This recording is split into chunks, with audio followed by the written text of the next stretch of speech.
I want to start this keynote address with a minute of silence. I want to remain silent for those who die due to government violence and murder in the form of policing, of inaction, white supremacy and capitalism, of settler colonialism, of gender violence. I want us to take just 1 minute.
Thank you for taking that minute with me. Thank you also to Chuck and Patrick for giving me this space to speak to all of you, if only virtually. I want to now begin with some quotations from some recent and forthcoming scholarship in the field. In an upcoming piece by the eminent scholar of African American rhetoric, Andre Johnson, he invites his audience to imagine a history of rhetoric that doesn't begin with Herbert Wishelms in 1925, but instead takes as its touchstone the Harvard-educated scholar and historian Carter G. Woodson, who also in 1925 published an important rhetorical text on the oratory of Black Americans called Negro Orators and Their Orations. Doing so forces the field to reckon with who we are, what we could have become, and what is still possible for us if we learn an entirely different history of us and practice a wholly different present. Let us ruminate on these two quotations. For Woodson, the best oratory comes from those who have suffered or seen the suffering of others and have a desire to speak out on that suffering. His idea of oratory springing up from the breast of patriots speaks to an inward compulsion to speak. Thus, good oratory has a challenging function attached to it, one that does not come out of any adherence to rules and regulations, but out of a sense of duty or call that springs up from a place deep inside. Let's look at another one. Johnson writes, while the work is challenging and may expand our understanding and conception of scholarship and who can be a scholar, I submit that if we can take seriously the works of Woodson and others mentioned in this essay, we may be able to start taking seriously the scholarship of contemporaries who may not adhere to our preconceived notions of scholars or scholarship. Let me also turn attention to a recent piece by another eminent scholar, this time of border and bordering rhetorics, David Cisneros, who invites us in a recent essay to challenge and change the very telos of what we do. Cisneros focuses his critique on those of us who study borders and bordering, but I think he and I would both maintain that virtually everything we do as a field has operated by the telos of citizenship and therefore borders, and so his work is much more expansive in its implication. Cisneros writes, the critical study of bordering rhetorics should operate from the point of view of the freedom of movement and take as its telos the abolition of borders and bordering regimes, including those of mobility, land, community, and humanity. I want to suggest that Cisneros' critique, like Johnson, should shake us to our very core. What if the field began and ended with Black folks and Black rhetoric? What if the field began and ended with a commitment to the abolition of borders surrounding mobility, land, community, and humanity?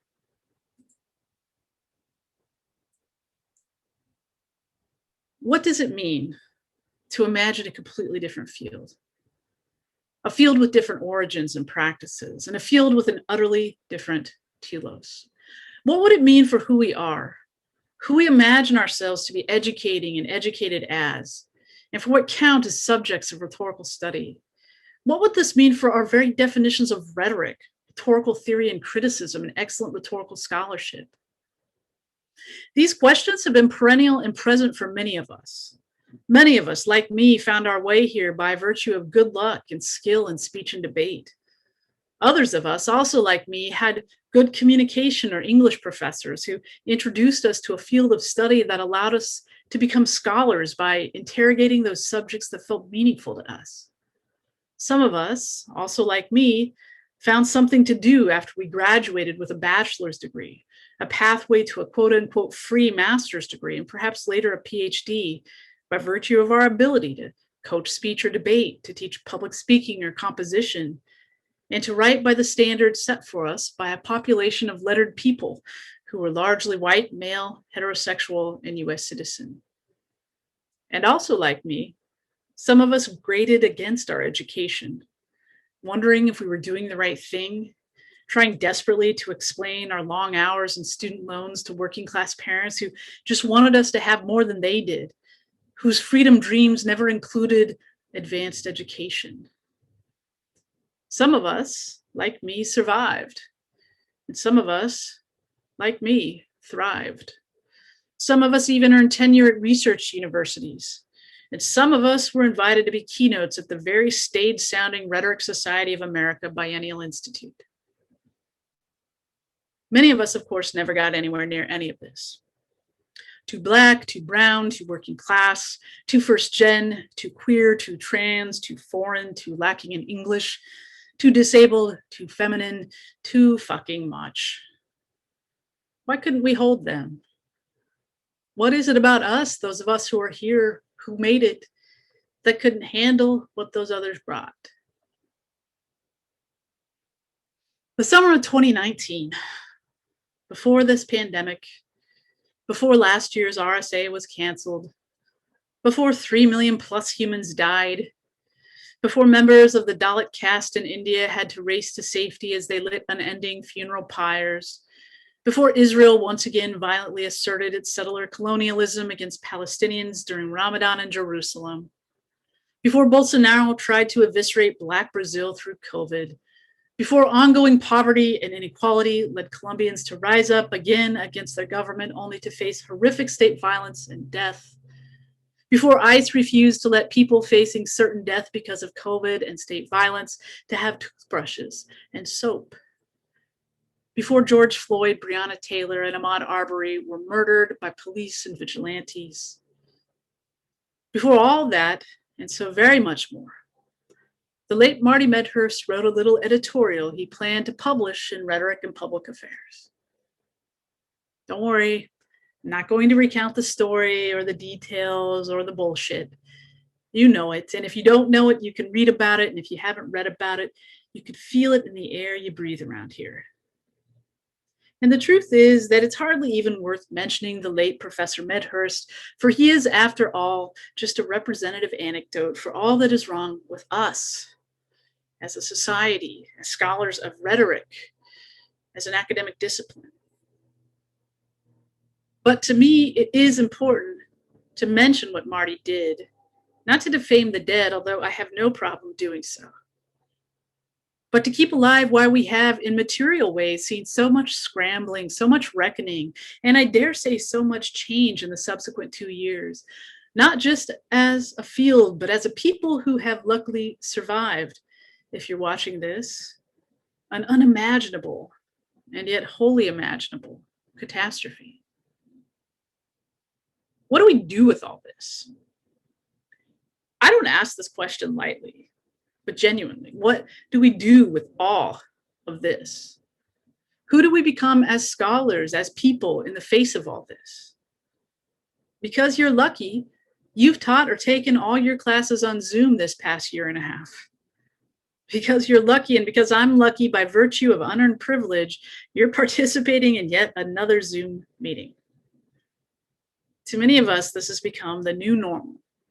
And we've accepted the fact that our universities and our discipline have expected us to perform business as usual. But nothing is normal. And the trouble with normal before all that has happened is that too many of us have accepted it as such. The things I listed above happened in what we call pandemic times, but they happened in normal times too. So be it. The past is past. What do we do right now in the present? If only I had the answers, this would be such a better talk. I don't. I have rage and a record of scholarship that allows me, by virtue of two white men who decided it so, because I was selected, to be before you.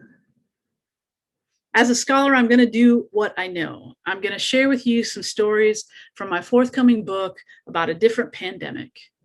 Different by virtue of time, but plagued by the same conditions: white supremacy, racial capitalism, gender violence, settler colonialism, imperialism, ableism, state violence, state indifference.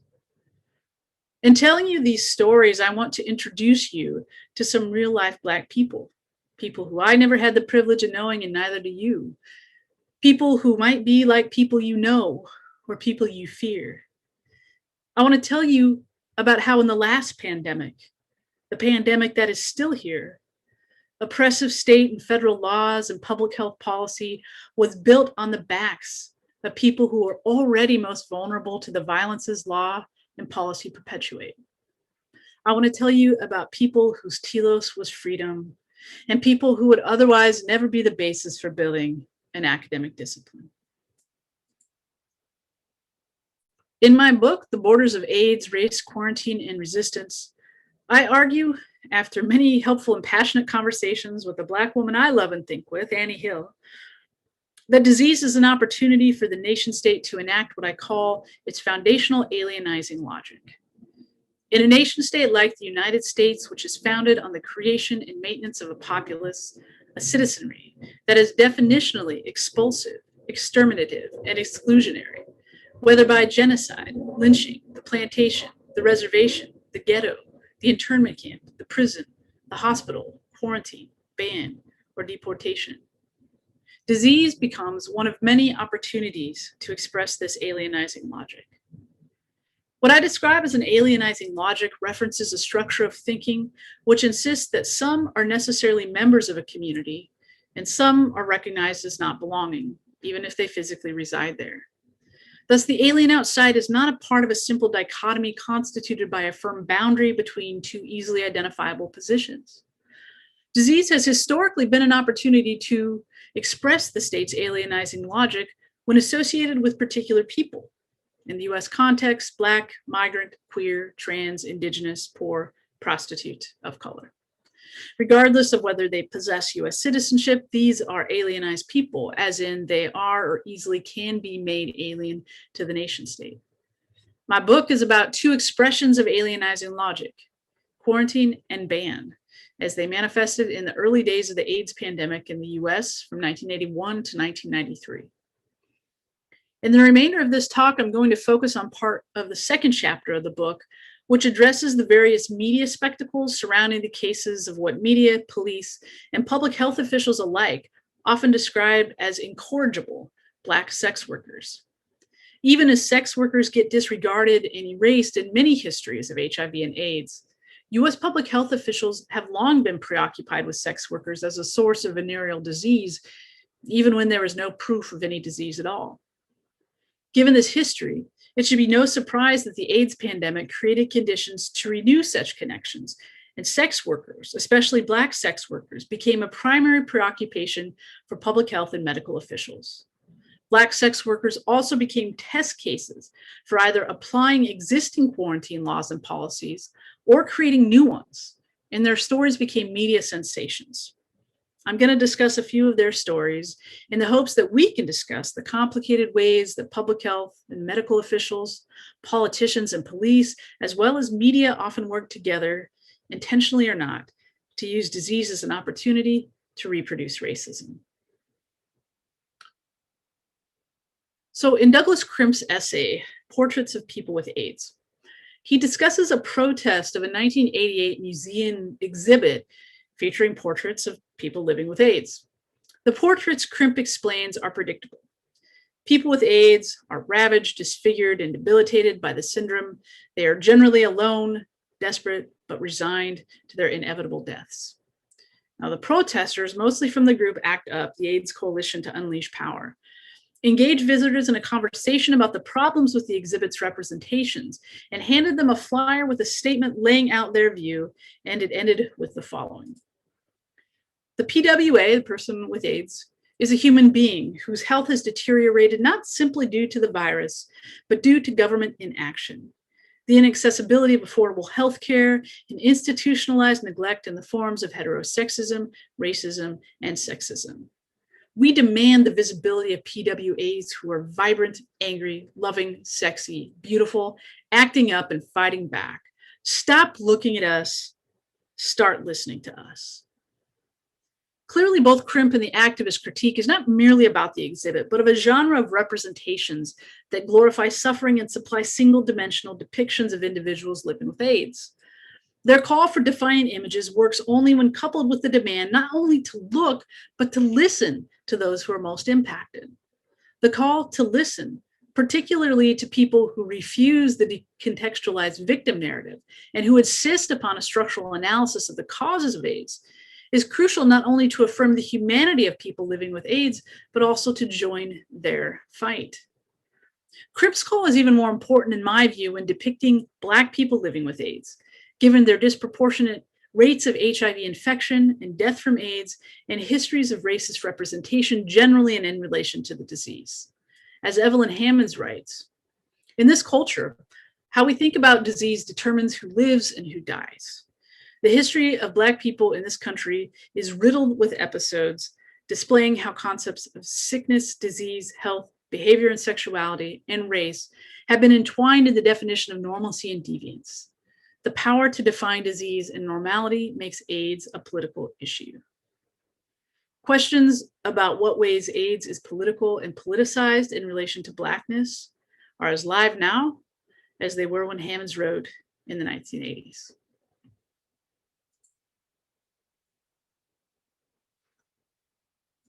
In early 1984, Yale New Haven Hospital reported treating 4 female prostitutes and 3 of their male clients who manifested signs of AIDS. Although hospital staff warned the women to stop soliciting, 2 disappeared and 1 kept working. Upon another arrest, the local media identified one of the women as Carlotta Locklear, a 29-year-old Black woman and a drug user with a 15-month-old child who was under the care of the hospital. As Scott W. Stern notes, the coverage terrified Locklear, who told a local newspaper, "I can't even walk to a car because I'm afraid they'll blow my head off."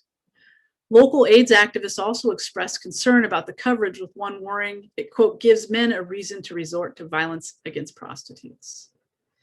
In exchange for eliminating her bail, Locklear agreed to a judge-ordered drug treatment program.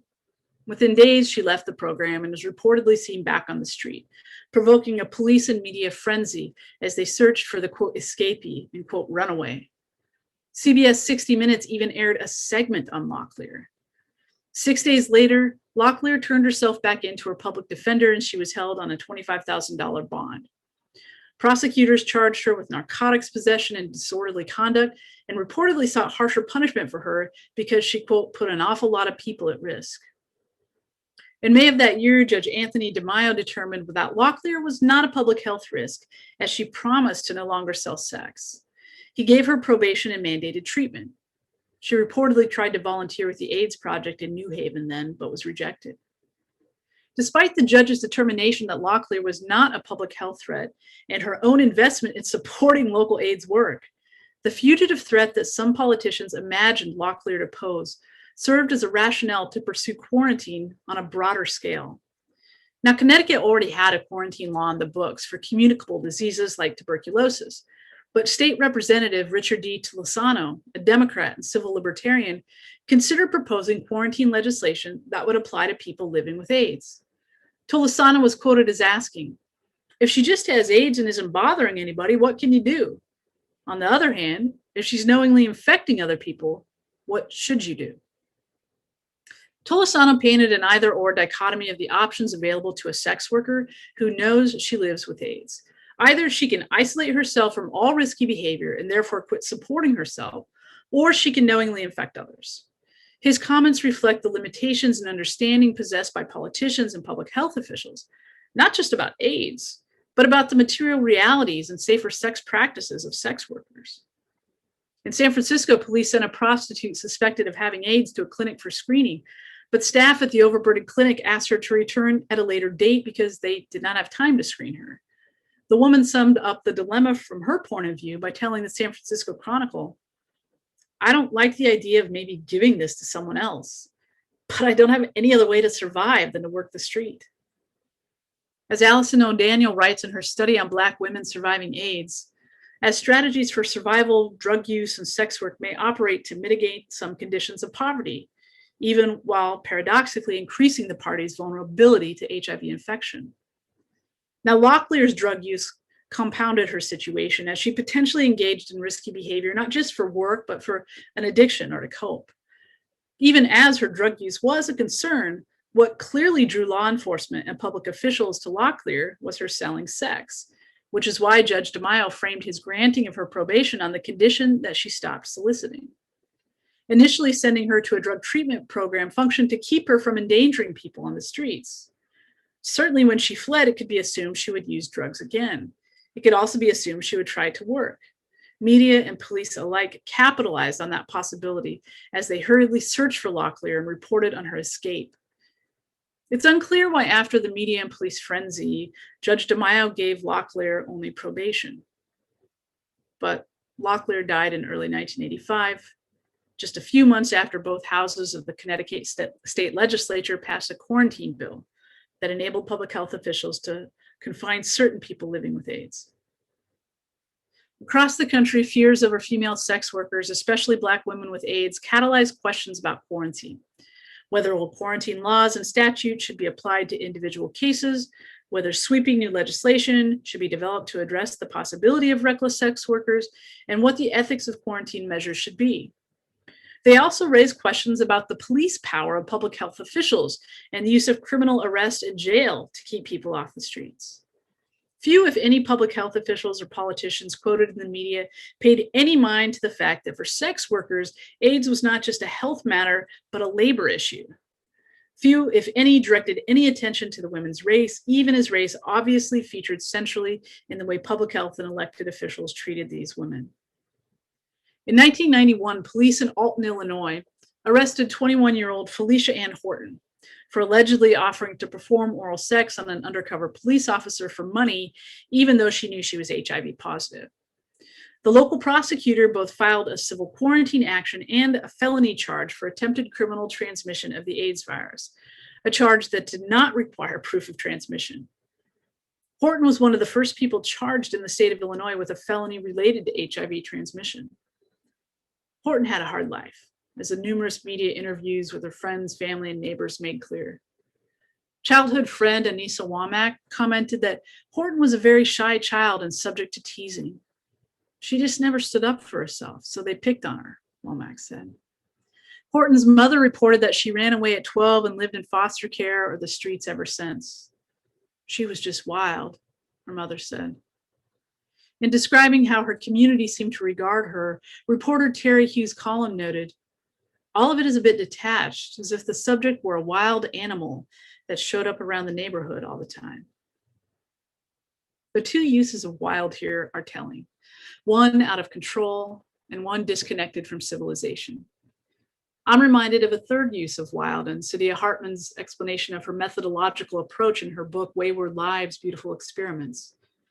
She says the wild idea that animates this book is that young Black women were radical thinkers who tirelessly imagined other ways to live and never failed to consider how the world might be otherwise. Perhaps this captures Horton's character. After her arrest, Horton agreed to enter a treatment center at an undisclosed location in northern Illinois. On May 22nd, she walked away only to reappear in a Chicago ER to give premature birth after 5 months of evading authorities. She reportedly left the treatment center because she didn't like it and it wasn't comfortable there. While in hiding, she stayed with another woman in Chicago and had become such good friends with the woman that she named her baby after her. Horton said she'd been receiving welfare payments under her real name through the Illinois Department of Public Aid. Put differently, she seemed to make a life in plain sight out of the law's lens. Although in the end, authorities did not pursue her for quarantine or the felony charges, so much damage was done. Her identity had been released, prompting concerns that her treatment by media and the legal system were racially motivated. Horton told a reporter that the disclosure had ruined her life. "Everybody knew about me," she said at the time. "I had to walk around the street with people talking about me. They humiliated me. They destroyed my life." After more run-ins with the law over the course of the next 20 years, Horton tried to fashion another way for herself, writing in her last journal entry in May 2011, "I wish to get myself together to better my life. I'm getting older now, and I should give myself a chance at life." She died 2 months later, jumping from a moving vehicle, perhaps her last fugitive act. Black women's lives are frequently subject to surveillance, scrutiny, and confinement, and the lives discussed here show how public health and law bridged on their backs. In these early years of the AIDS pandemic, as queer and AIDS activist groups like ACT UP insisted that silence equals death, as Celeste Watkins Hayes notes, women of color living with HIV grappled with the reality that making noise could be just as deadly. The particular kind of attention paid to Black women sex workers' words and actions, including Locklear and Horton, illustrate this point profoundly. At the same time that Black women sex workers received fevered responses in places as disparate as Connecticut, South Carolina, and Illinois, the slippage between male sex workers and promiscuous gay men in public prompted rash quarantine proposals in political speeches, state legislatures, municipal health offices, and public health departments, especially in the US South. Paul Cameron, a white man and discredited social psychologist from Lincoln, Nebraska, who ran the Institute for the Scientific Study of Sexuality, was the most notorious advocate for such proposals and had surprisingly wide political influence. Cameron weighed in against a referendum in Houston, Texas, for an employment non-discrimination ordinance that protected homosexuals. In his testimony before the Houston City Council against the ordinance, he advocated for quarantine for urban gays, most who he claimed, quote, now carry the AIDS germ. His stated intention was to alert Houston citizens of the threat homosexuals posed to the public because of AIDS, in addition to their overall risky lifestyle. Stopping AIDS, in his view, involved, quote, quarantining gays, closing all gay bars and baths, criminalizing homosexual acts that involve exchange of bodily products, and closing the borders to homosexual travel. Cameron, a notoriously anti-gay social scientist considered by some as the grandfather of homophobic junk science, took the alienizing logic of quarantine to the absolute extreme. His presence in Houston drew a lot of media attention, and reportedly council members took him seriously enough to ask him questions about the implementation of his proposal.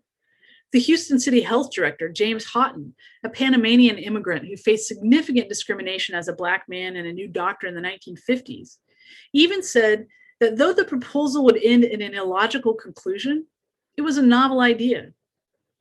Cameron can't be credited, but the referendum for gay job rights was defeated by a nearly 4-1 margin. That Houston got a taste of Cameron's quarantine proposal was fortuitous, as several months later, in October 1985, the white male Texas State Health Commissioner, Robert Bernstein, put forth his own quarantine proposal that would have given state or local health officials the power to confine any person with AIDS who was deemed a public health threat because they would not stop engaging in risky activities. Bernstein advanced this proposal after public calls for AIDS to be quarantinable by Houghton, Houston's health director. Houghton, who would later say that breast cancer was a more serious public health threat than AIDS, made this call in light of the infamous and tragic life of an alleged Black male sex worker in Houston, Fabian K. Bridges. The details of Bridges' life are contested. The gay press paints a radically different picture than the mainstream media. That these reports conflict is not surprising. It speaks to why marginalized communities have always created their own media to tell stories about themselves from their own perspectives. The conflicting reports in a sensational documentary help to articulate how a quote-unquote incorrigible Black gay man, alleged to be a sex worker, ends up at the center of the AIDS quarantine debate. According to the gay press, Bridges' story came to the attention of public health officials as the result of a Minneapolis-based news crew from WCCO-TV that came to Houston in the summer of 1985 to learn about the gay community's struggles after the defeat of the employment referendum. That story apparently proved not to be very interesting, but producers learned about Bridges, a Black gay man with AIDS struggling with poverty and homelessness. Their recordings became a documentary, which was then aired as part of a PBS Frontline episode, AIDS, A National Inquiry, in 1986. Before Bridges was diagnosed with AIDS, he worked a stable job paying $19,000 a year at the Harris County Flood Authority. After his diagnosis, he got sick and entered a hospital, soon losing his housing and job. At the time the news crew arrived, Bridges was not even in Houston. After making his way to Indianapolis to try to seek help from his sister and brother-in-law, who would not take him in, but affectionately called him by his middle name, Calvin, he ran into trouble with law enforcement for allegedly stealing a bike.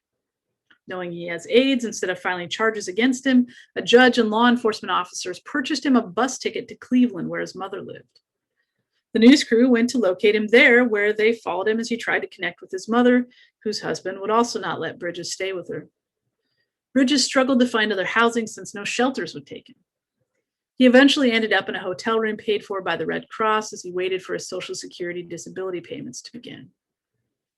Houston's Montrose Voice, a gay publication bearing the name of Houston's gayborhood, Montrose, reported that the news crew regularly paid Bridges for lodging and food in order to continue filming. When Bridges told them he continued to have sex, the crew reported him to Cleveland public health officials. Bridges eluded the film crew and returned to Houston, reportedly to pick up a van he owned to take back to Cleveland. Eventually, though, Bridges needed money, so he contacted the film crew, which then followed him to Houston. While in Houston, he visited a doctor and told that doctor he continued to have sex, reportedly with at least 20 people. The doctor notified Houghton's office. In late September, Houghton placed Bridges under police monitoring and ordered him to quit having sex. Apparently, Bridges initially said he refused the order, prompting an outcry over incorrigible AIDS victims, and a 2-day police hunt for Bridges, where police tried to entrap him into having sex. The tactic did not work, so they arrested him for public urination. An actual violation of his order would have been a third-degree felony, punishable by 10 years in prison and a $5,000 fine. Media relished the story. On October 5th, 2 doctors who had treated Bridges at different hospitals, one of whom had urged that he be given a quarantine warning, issued a statement defending their actions with Bridges and assuring that their actions were not, quote, anti-homosexual, but, quote, pro-health. The one who requested the quarantine warning, a white male physician, Robert Awe, stated, "I requested that this quarantine warning be served on Mr. Bridges because he was alone, confused, and frightened, and obviously needed help. He had repeatedly refused the attempts by discharge planners, social workers, and myself to be placed in a boarding house or to contact the KS AIDS Foundation. He preferred to be an independent street person." Now, the full text of this is not available, so it's impossible to contextualize the rest of their comments, but this excerpt is significant. Issued just days after a police manhunt for Bridges and the city health director's order to stop having sex, Awe suggested his call for quarantine emerged from his humanitarian pity and concern. Because Bridges was alone and in need of assistance, Awe called for his isolation. Awe juxtaposed his rational pastoral care with Bridges' irrational desire to be independent and to remain on the street. Throughout his ordeal, Bridges ended up in Time magazine and repeatedly in Houston local media. In these depictions, as in the Frontline documentary, few even questioned whether Bridges was okay, instead insisting he was clearly demented and needed to be confined to a mental health institution. Diego Lopez, a clinical director for Gay Men's Health Crisis and the only person of color or person living with AIDS on the Frontline experts panel, was the only one who expressed concern for Bridges, noting that the depiction of him was racist and homophobic and that Bridges was victimized by, quote, all the systems that failed him. As Judy Woodruff, the host of the documentary, noted, the gay community at this point began protecting Bridges from all mainstream press.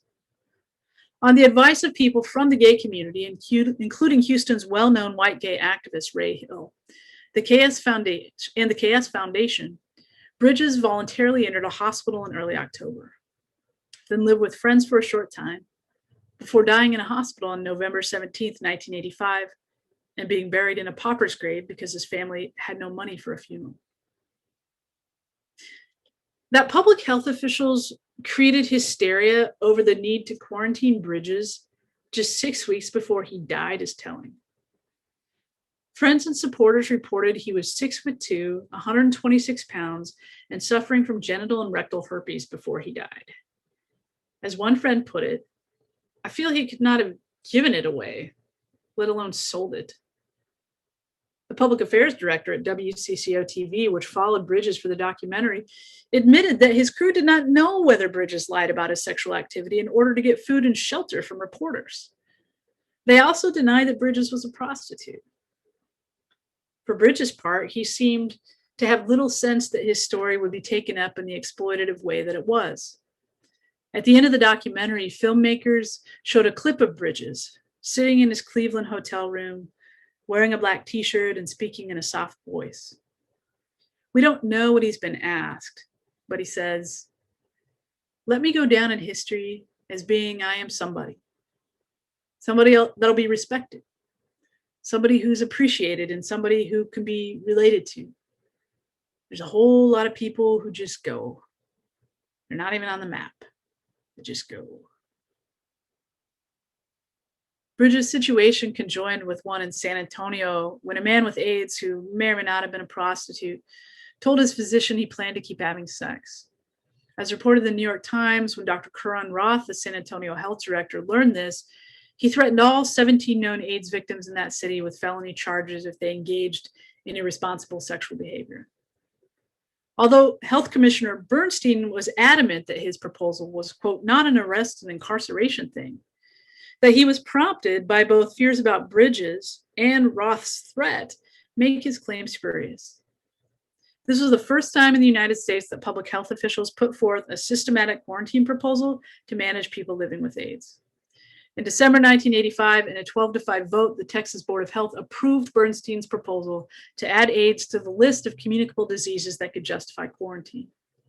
This vote sent the proposal into a 30-day public comment period. After this period, Bernstein decided against the initial quarantine proposal, thanks to lobbying efforts by the gay community and public health officials' belief that they needed the gay community as an ally if they were to successfully confront AIDS. Presumably, the influential gay community Bernstein imagined as his allies were middle class, predominantly white organizations, people from different worlds than Fabian Bridges. Likely was the type of people who protested the Frontline special, not in defense of Bridges' dignity, but because they feared that Fabian would be seen by the general public as a metaphor for most AIDS victims instead of the aberration he was. They feared that the visual impact of the documentary would overshadow the Talking Heads panel discussion that followed, thus feeding a national homophobia that could increase calls for the quarantining of AIDS victims and carriers. Bernstein reported that his organization would be turning its attention toward public education. Nevertheless, he stated of the quarantine, "We're not dropping it. We're just going to try to do it in a less tumultuous way." Here, less tumultuous refers to the manner of doing, with less commotion, less disorder, and more peace, as opposed to the doing itself. Several states implemented proposals like the one Texas only proposed, including Connecticut, in light of the uproar surrounding Carlotta Locklear.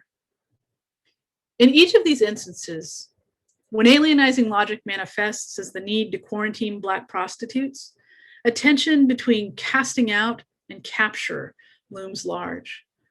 On the one hand, these Black prostitutes living with AIDS are cast out by public health officials, police, and the courts to other cities, to jails, to treatment centers.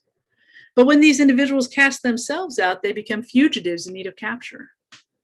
These twin logics characterize the construction of a public health and police approach to quarantine on the backs of Black people. Yet, as these stories also show, these individuals refused their fungibility and wanted more for themselves. So let us now return to where we started.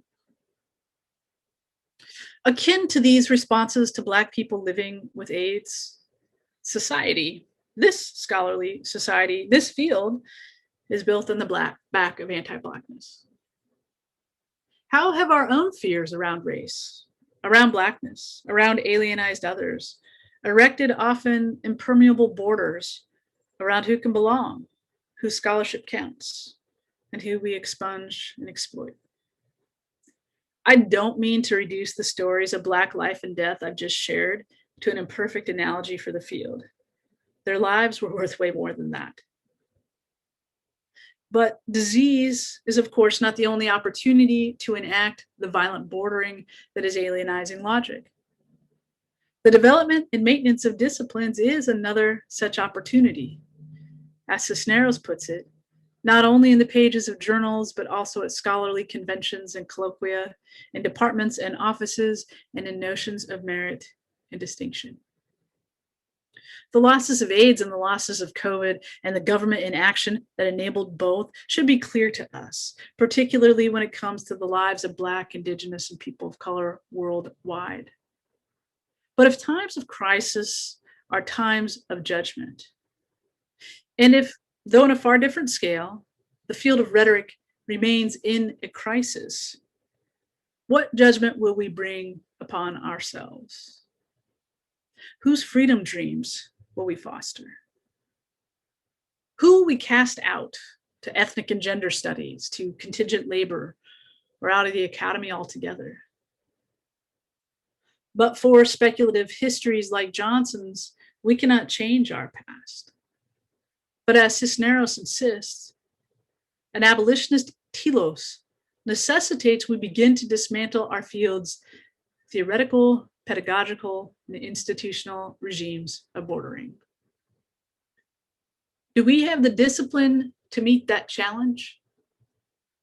Do we, as Johnson puts it, have a sense of duty or call that springs up from a place deep inside? Or will we be unmoved?